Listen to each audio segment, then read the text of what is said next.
இன்று நாம் உள்ளார்ந்த விரிவுரை ஒன்றை சமர்ப்பிக்க ஆசீர்வதிக்கப்பட்டுள்ளோம். The Surangama Sutra, The Demonic States of the Form and Feeling Skandhas 9 பகுதி 5 குருவுக்கும் சீடர்களுக்கும் இடையில் என்ற நிகழ்ச்சியின் வாயிலாக டிசம்பர் 26, 2018 வருடம் நடந்த சொற்பொழிவு. புதிய பூமி தைவானில் ஃபார்மோசா என்றும் அறியப்படும்.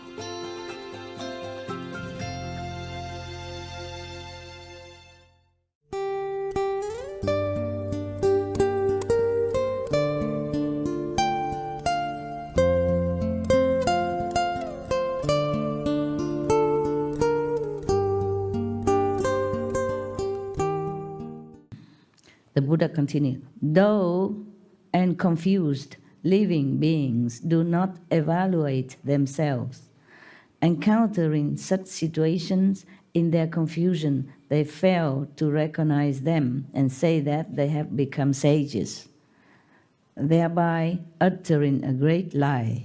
They did not mean to lie even. They will fall into the relentless hells. Oh God, this is not fair. That's why you must meditate with guidance. You can't just meditate yourself looking like somebody sit there, close the eyes, and then you can do that. Okay? You cannot. You must have an expert guidance, like everything else. Otherwise you might fall into the trap of the Maya. Because the Maya, they like to disturb practitioners, and they are powerful. They're more powerful than us. We have the body, we have obstruction of the bodies, we have the mind, we have obstruction of the mind. They have nothing to obstruct them. They can exercise their power on anyone. And they don't like practitioners because if you liberate it, they lose one soul. And maybe they lose more souls because of you. Because you influence others and you have your relatives and friends. One person enlightened according to height, you bring, 1, 2, 3, 5, 6, 9, 10 generations with you. Yeah, that's why. That's why he's afraid. Imagine everybody enlightened, the world's empty. Whom do the Maya can harass, molest, torture, or mislead for fun, for controlling. That's why. Now, in the Dharma ending age, after the Tathagata enters Nirvana, Tathagata is one of the titles of the Buddha, okay? All of you should rely on and proclaim this teaching. Do not let the demons of the heavens have their way. Offer protection so all can realize the unsurpassed way, the Buddha's way. Somebody want to ask something? What was it? I hope it doesn't sound like a childish question, but I want to know why doesn't Maya just be practitioners? He is not a practitioner. He doesn't want. Okay. Yeah, you ask many thousands, millions of people outside, why doesn't he want to be a practitioner? Yeah.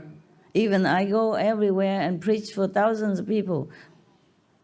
Yeah, not all of them want to become practitioners even, let alone Maya.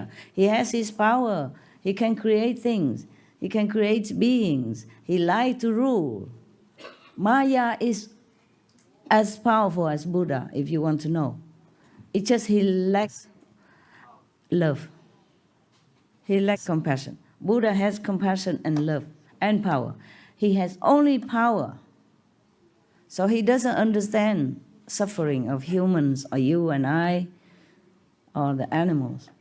He just look at it, his creation tearing each other apart, he don't care. He has no love in his heart. That is why if we practice anyway meditation, we must first cultivate our compassion by keeping the precept. At least keep a precept. Don't kill, don't harm, don't lie. You see, lying also harming others. Sometimes it does. Yeah? For example, like that. The precept is to keep you in line so that you don't harm and you don't fall into the mayic way, because the Maya doesn't care about anybody else's feeling. He has too much power. He has anything he wants, anytime. He loves to rule. You see, with iron fists even. Therefore, anybody do something wrong in here, in the name of judgment, in the name of law, he send them to hell. Even a practitioner who doesn't understand, mistakenly thinking that he's a sage, or just by ego or something, I still go to hell. You saw that? The Buddha said that. You go to relentless hell. That's why the Buddha plead with all his disciples and bodhisattva, please, in the Dharma and in age, meaning when he's not there anymore and his lineage already come to be diluted and no longer powerful as when he was there or when he just passed away. When the Buddha passed away, the lineage, bloodline is still there because he still has Ananda. He still has his son, Rahula, which also became one of the successors. He has Manjusri, he has other, Mauda, Galayana, etc., etc. They all of them take turn to become successor. For many hundred years, the lineage is still fresh and pure. But after these foremost disciples die also, then no more. That is a Dhamma ending age for the Buddha life, or Buddha teaching. That's what he called Dhamma ending age. Then the Buddha worried that the practitioners might fall into the trap of the demon. That's why he keep talking so long, so detailed, so patiently, that please take care of them, so that all his disciples are still alive, understand and try their best to take care of the later generations of practitioners. Yeah, you're right. I wish he became practitioner. He don't care. He doesn't care because he had not the intention to help any other beings when he practiced. That is why. He practiced just to gain power, to create and to rule over his creation. That is the intention. You see, depends on what intention you have, you will get it. If you meditate because you feel sorry for yourself, that you be deluded all these lifetimes, or this life, you want to better yourself, you want to improve, and also in case you can bless your generations, other generation, or help others, spread the truth, anything, okay? Your noble goal, your noble intention. But he never had this kind of intention. He just bored with heavens.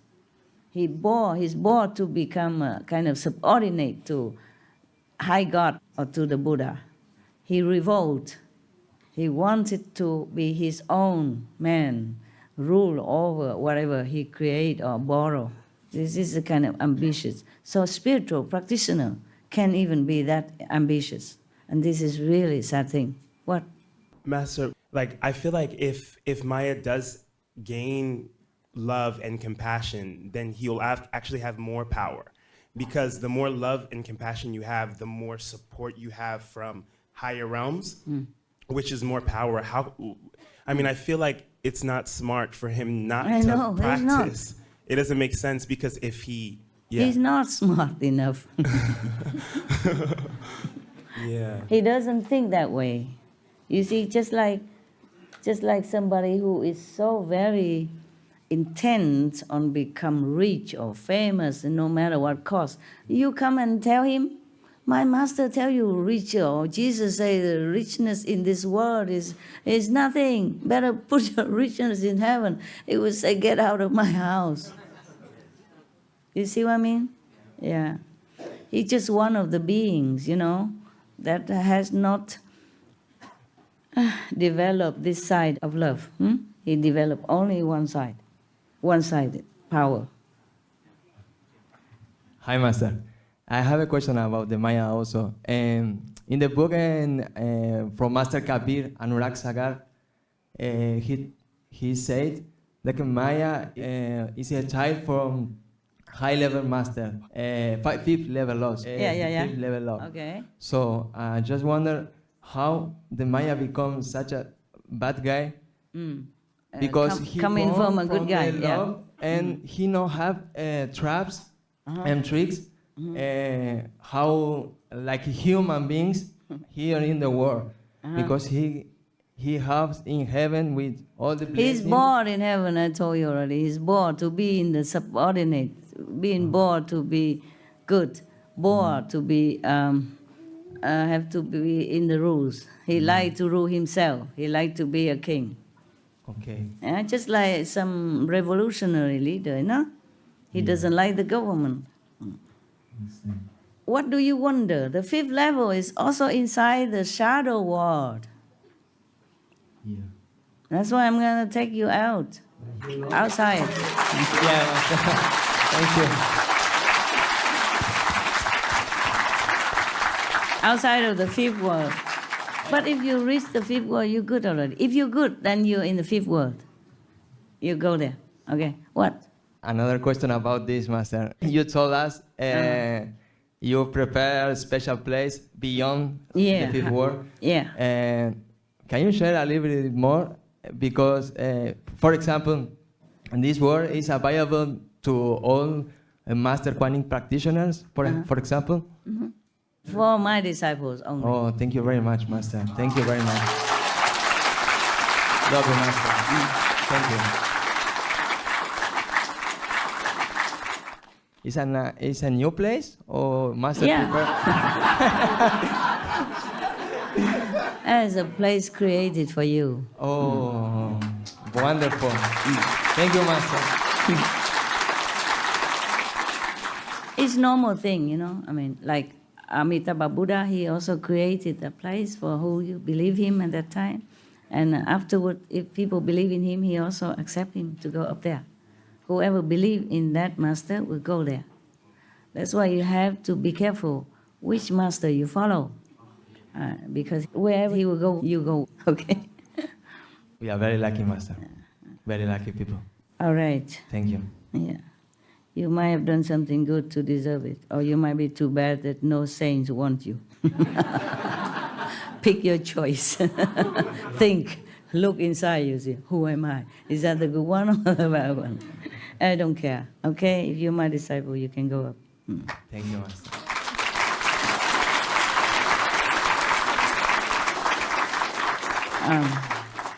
Because everything wrong you do is only because of Maya. And the Maya is the one also created the mind. And the mind, the Maya, everything is from the illusionary shadow world.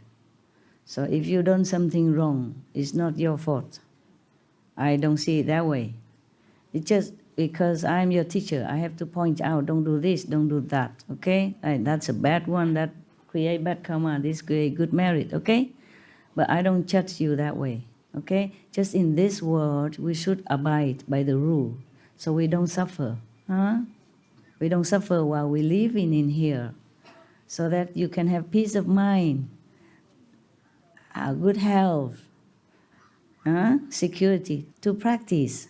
If you don't have good health, you don't have a good house, you're doing some bad thing, then you'll be disturbed every day. How can you sit comfortably for a little time that you have already due to all worldly demands and family? You know, due to this world, it's already taken up a lot of your time and strength and energy. And if you make more trouble for yourself, how can you practice? Otherwise, I don't see any of you as a sinners or bad people. Not even the people outside, not even the worst criminals. They're just doing what they have to do. They're just doing according to their karma road that they have fallen into by traps, by tricks, by demons, influence, you know, all kind of things that is just eating up people and animals, all beings on this planet. And you do one thing wrong, you do another, one thing lead to another, and you just can't get up. You understand? I sympathize for everyone, even the worst criminals in this world. People judge them, I don't. I just feel sorry for them, very, very sorry. And it pains me that not everyone listened to me so that I can help them. They don't have to listen to me. If they just believe in me, then I can also liberate them at the end of their life. Then they don't have to come back again. If they just not slander me, then I can also liberate them, help them at the end of their life. And in this lifetime already, anyway, in different circumstances, although they don't see, they don't know. Some do know, yeah, some do know, even they're not your Kuan Yin practitioners, brother and sister, they do know. Some see, okay? Yes. And some don't. But imagine you're very helpless in this world, everyone. So helpless, and then being influenced by the demons and by your society, by the situation you have to live in, yeah, by jobs, by survival necessity. Everybody is such a victim in this world. If you were born in heaven, how would you fall like this? Huh? I mean, higher heaven, yeah? You don't have to fall. Okay, we are also accusing Maya, but actually he's doing his job. Okay? He's doing his job. He has to be like that. He has no love, no compassion, nothing. So that you can develop your love, your compassion, because of the situation that he created. And it makes you feel loving and kind to the victims. And then beware yourself what you're doing or not doing. Okay? Yeah. When something happened to me, and I know it's wrong, it's bad, it's going to hurt me, or I lose money, or whatever, but I feel helpless. I cannot do anything. It looks like I have to wait. You feel helpless. Yeah, I feel helpless. I know. Sometimes, yes. Yeah. Not all the time. Yeah. Is that normal? Not normal. Not normal. No, because you have been taught right and wrong, and you have the master power inside to help you, so you can get up all the time, anytime. Okay? No excuses. People outside, they have no one to rely on. They are excused. You are not. Okay? And even if I excuse you, the Maya will make you suffer. Okay? Don't worry about Maya, don't worry about me. I accept all of you already, no matter what. You are my children. Okay? And yeah, I take care of you.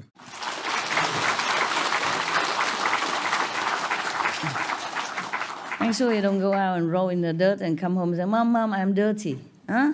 I told you not to go there. Okay? Yeah. All right. We have all kind of excuses. I told you, this subtle lie or subtle indulgence, we must watch. Some coarse and gross habits or excuses we can tell, but some very subtle. That's what we must watch, really. That's why every day you have a diary, you have to introspect yourself. Huh? What I think is right or wrong. What I did was an excuse, or I just make it to cover myself up. Huh? Must watch, okay? You are elder now, you should be wiser, huh? Than the younger people. All right, don't worry, just next time get up, okay? Next time. Next time, don't make any excuse to lay there. Get up, okay? Master, I'm getting up now, yeah? I don't make any excuses. I know what you would do if you were me. So I get up, huh? I will get up, get out of this, huh? Yeah, because if Master were me, she get out. So you do what you think Master would do, huh? No excuse. Okay, continue, huh? Ananda, when the good person who is cultivating samadhi and samatha has put an end to the form skandha, he can see the mind of all Buddhas as if seeing an image reflected in a clear mirror. He seems to have obtained something, but he cannot use it. In this, he resembles a paralyzed person. His hands and feet are intact. His seeing and hearing are not distorted. And yet his mind has come under a deviant influence so that he is unable to move. This is the region of the feeling skandha. After all these 10 stages you pass, you still have to go through another gate here, okay? Once the problem of paralysis subsides, meaning he knows things, he sees the Buddha's mind, he knows all the truth, but he cannot use it. He's still being disturbed, obstructed by his own skandha, or feeling, all that. So he's not yet completely free. So once the problem of paralysis, the Buddha likened to your helpless state of knowing, seeing the Buddhas and knowing the teaching the truth, but cannot use as if paralyzed. Right? But when that state subsides, his mind can then leave his body and look back upon his face. It can go or stay as it please without further hindrance. This is the end of the feeling skandha. Then this person can transcend the turbidity of views. Contemplating the cause of the feeling skandha, one sees that false thoughts of illusory clarity are its source. When he gets out of this helpless paralysis, then he can analyze well, where does all this helplessness come from? Then he knows it's just the false thought of illusory clarity. Yeah, he thinks he has clarity at that stage, but it's just illusory. Yeah, the clear state of mind maybe comes later, not this time. And then he knows, the source of this hindrance, helplessness, is because of false thoughts, from the false belief that it is a real clarity, purity, but not yet. That wasn't the Buddha talk. I explained it to you, that's all.